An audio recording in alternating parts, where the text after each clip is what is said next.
It is a mystery wrapped inside a riddle. A missing 23-year-old man and a body discovered at a septic tank or in a septic tank in the vicinity where he was last seen.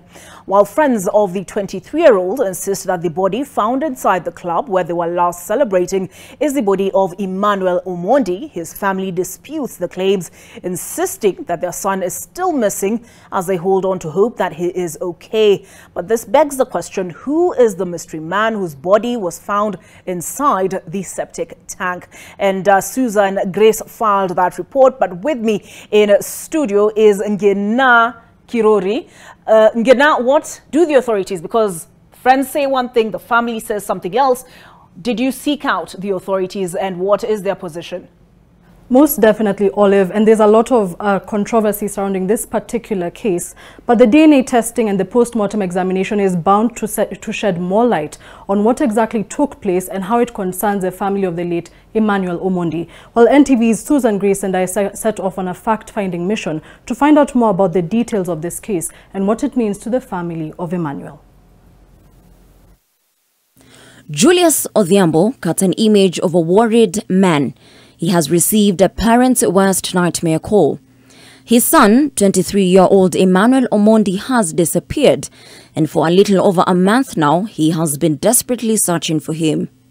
Julius holds fond memories of his son, including the day he graduated from the Cooperative University, where he graduated with a degree in Business Administration in March 2022.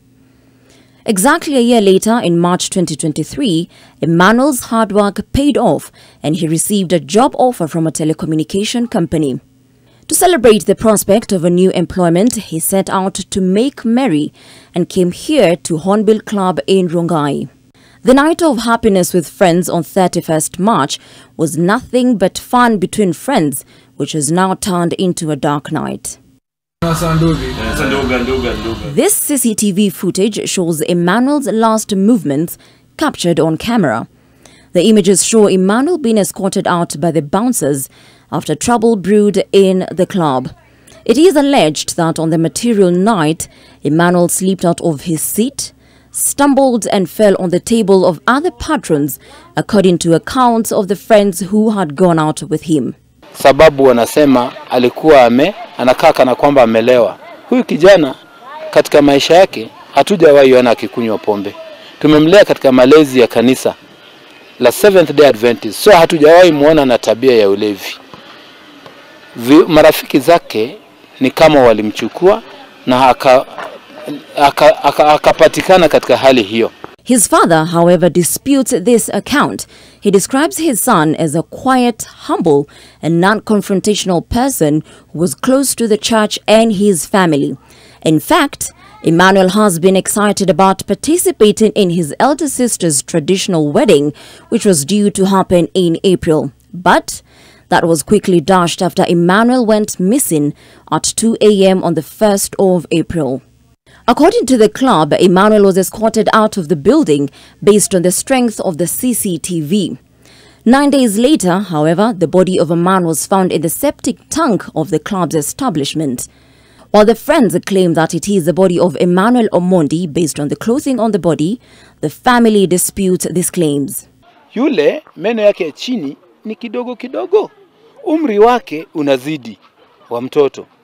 Makucha zake za miguu, zile za footprint, zile za chini, imekaa hivi, imekuwa carved. Haifanani na mtoto wetu ambaye zake zilikuwa ndefu na pana upande wa mbele. This week, the process of verifying the identity of the body inched closer as a post-mortem examination was conducted at City Mortuary to determine the cause of death. Meanwhile, detectives have also been deployed to Eldoret to collect DNA samples from Emmanuel's mother, who has been ill since hearing the news of her son. As a post-mortem was underway, 15 suspects from Hornbill Club appeared in court over Emmanuel's disappearance. The suspects were released on a bond of 100,000 shillings each due to lack of evidence. They are also required to visit the investigating officer daily until the next court date, which is scheduled a week from now. We reached out to close friends of Emmanuel, including those who were there on the fateful night of his disappearance, However, our efforts were unsuccessful. There are some puzzling questions in this case. How did the body get into the septic tank of this club, given that it is a restricted area where only the manager has access to it?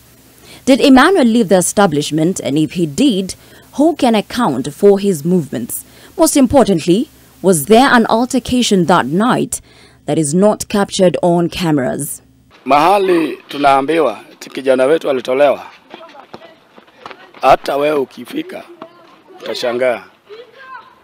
Wanasema it is a no-go zone. Hakuna mtu anaingia hapo. Huwezi access that area. CCTV ziko hapo kama 5.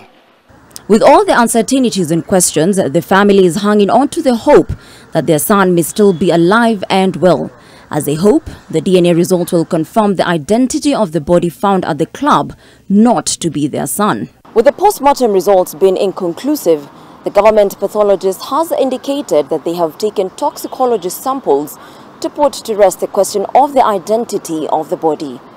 Susan Grace, NTV. Well, it's going to take about 2 weeks before we get the results of the DNA tests conducted on the parents of Emmanuel to establish the identity of the mystery body found inside the septic tank. But until then, we'll definitely be keeping tabs on the story. For now, it's back to you, Olive. All right, thank you for that update, both yourself, Ngina Kiruri, and Susan Grace, who has made her debut appearance on NTV tonight. Welcome to the team.